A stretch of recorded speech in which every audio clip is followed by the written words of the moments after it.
Assalamualaikum warahmatullahi wabarakatuh. Jumpa lagi bersama saya Ahmad Ripai Syagian Horas.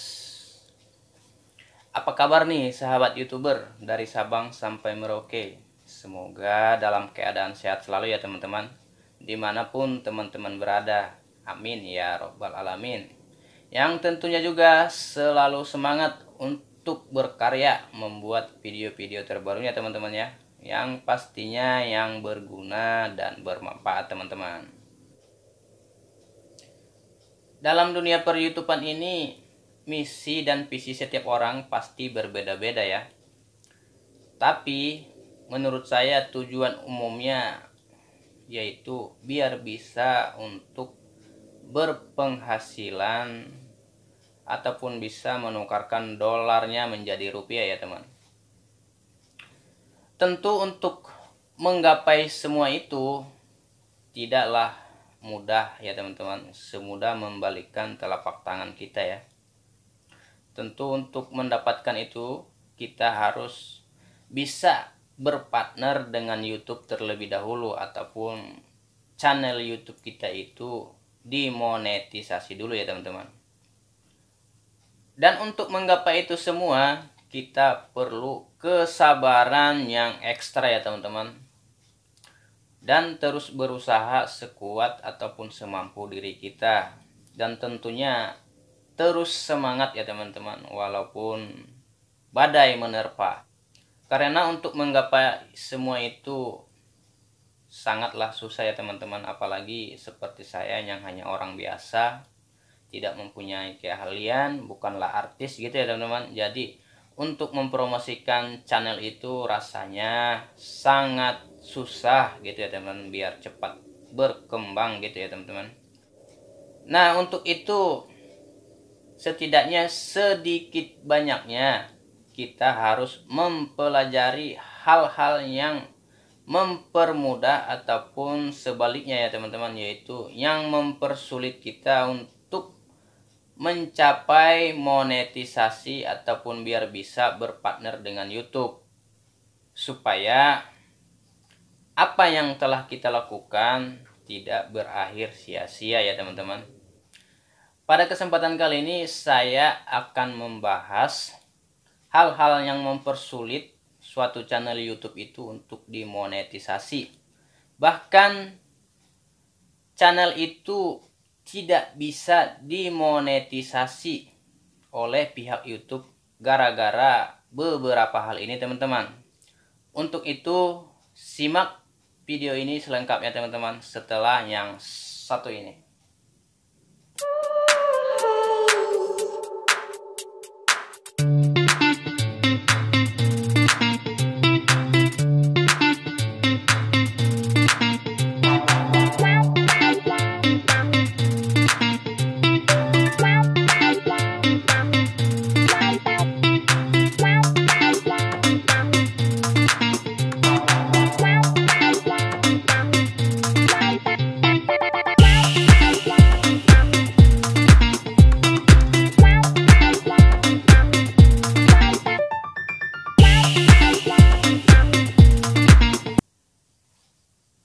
Hal-hal yang mempersulit ataupun ditolaknya suatu channel YouTube itu dimonetisasi.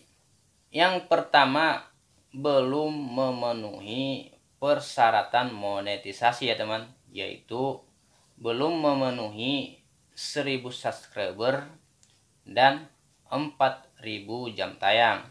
Tentu kalau yang ini teman-teman sudah pada tahu semua ya, sebagai YouTuber pemula sudah tahulah kalau yang satu ini. Terus yang kedua, channel YouTube yang menggunakan ataupun mengupload konten ulang teman-teman. Konten ulang itu apa sih? Konten ulang ini ada beberapa kategori yang termasuk sebagai konten ulang teman-teman. Yang pertama yaitu mengupload suatu permainan ataupun main game polos gitu ya teman-teman, tanpa diedit. Jadi apa yang kita mainkan dalam suatu permainan itu kita langsung upload tanpa mengedit sama sekali. Itu termasuk dalam kategori konten ulang teman-teman. Terus yang kedua, konten yang berupa rekaman live dari stasiun TV gitu ya teman-teman.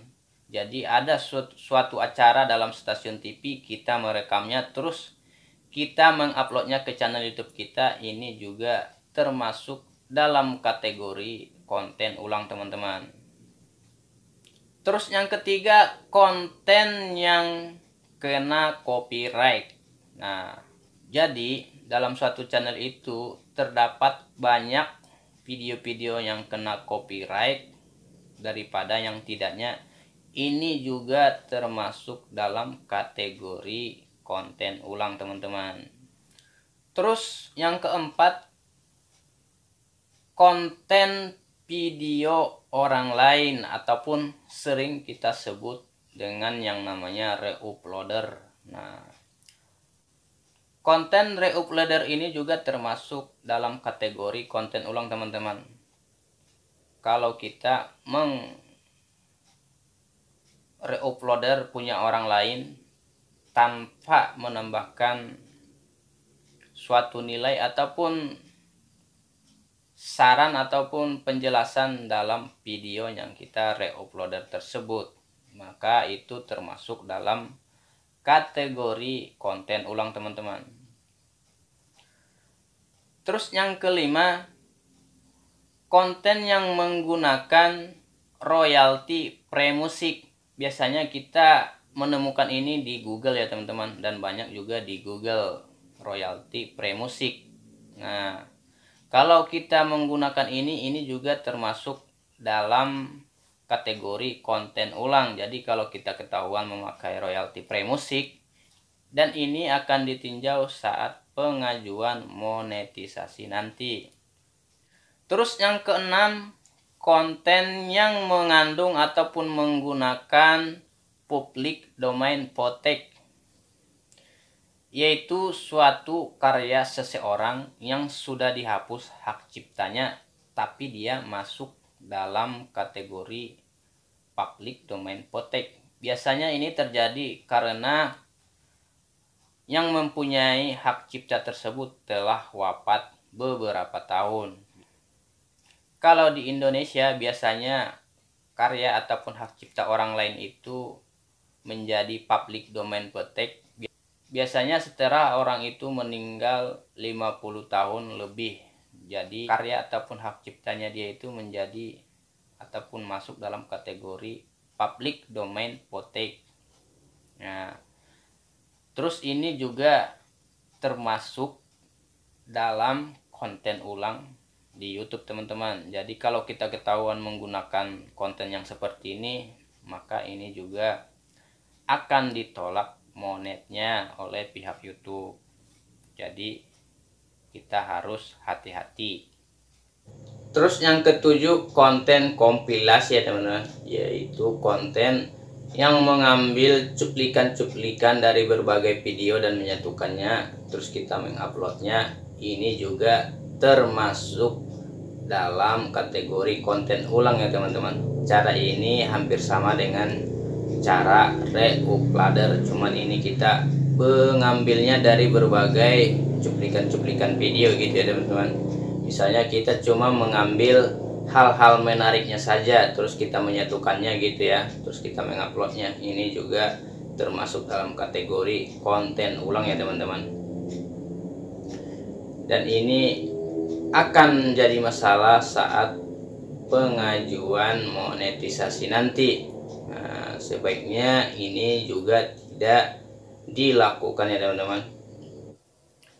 Bila konten-konten seperti di atas ada dalam channel YouTube teman-teman, saran saya sebelum terlambat mending direhab dulu teman-teman, biar tidak menjadi sia-sia nantinya teman-teman ya. Hal yang mempersulit ataupun ditolaknya suatu channel YouTube itu dimonetisasi. Yang ketiga, meniru ataupun mencontoh identitas orang lain, mulai dari nama, foto profil, banner, bahkan video-videonya pun sama. Nah, ini juga dilarang oleh pihak YouTube teman-teman. saran saya, jadilah diri sendiri apa adanya gitu ya teman-teman. Nggak mesti harus meniru-niru ataupun menciplak orang lain. Misalnya nih, kita meniru Atta Halilintar gitu ya teman-teman. Jadi kita sesuaikan foto profilnya, namanya, bannernya, semua kita sama-samakan. Videonya pun kita sama-samakan. Ini tidak ada gunanya. Ini hanya akan sia-sia teman-teman.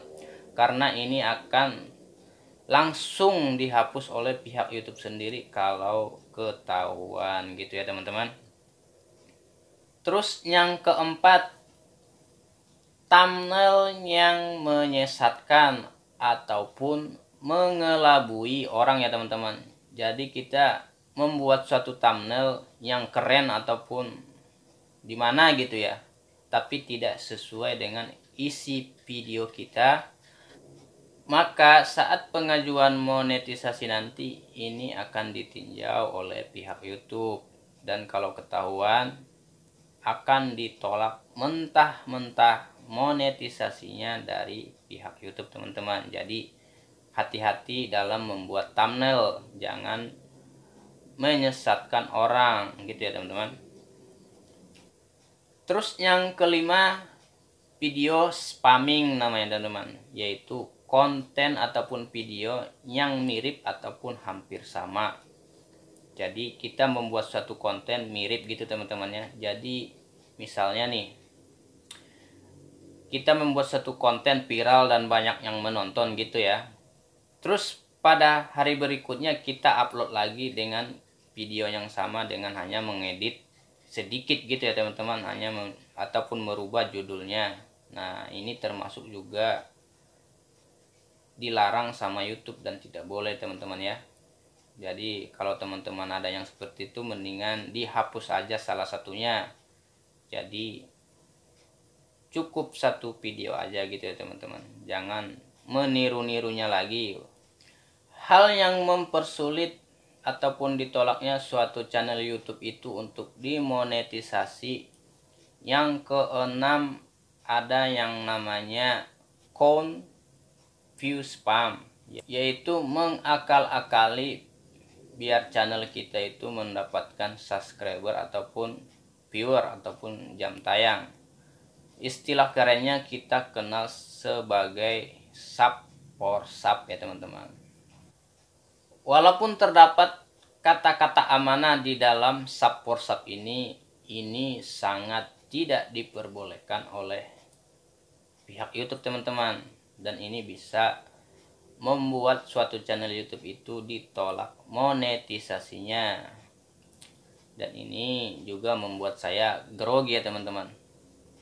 Karena pada umumnya sih sebagai pemula dalam dunia per-YouTubean, saya rasa melakukan hal yang keenam ini teman-teman pada umumnya. Nah, maka dari itu hati-hati dan waspadalah dalam melakukannya, supaya tidak terjerumus dalam penolakan monetisasi dari YouTube teman-teman ya.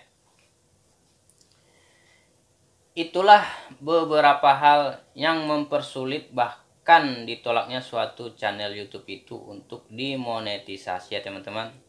Semoga dari penjelasan saya tersebut sedikit banyaknya menambah pengetahuan teman-teman dan bermanfaat juga buat teman-teman dalam membangun YouTube-nya supaya tercapai apa yang diinginkan. Amin ya robbal alamin. Semoga kita semua bisa mencapai ataupun sukses dalam dunia per-YouTubean ini ya teman-teman. Mungkin sekian penjelasan video pada kesempatan kali ini ya teman-teman. Sedikit ataupun banyaknya semoga bisa diambil manfaatnya dari video ini ya teman-teman. Dan buat teman-teman yang masih berjuang, terus semangat teman-teman, terus berkarya. Semoga kita semua bisa mendapatkan apa yang kita inginkan. Sekian dari saya.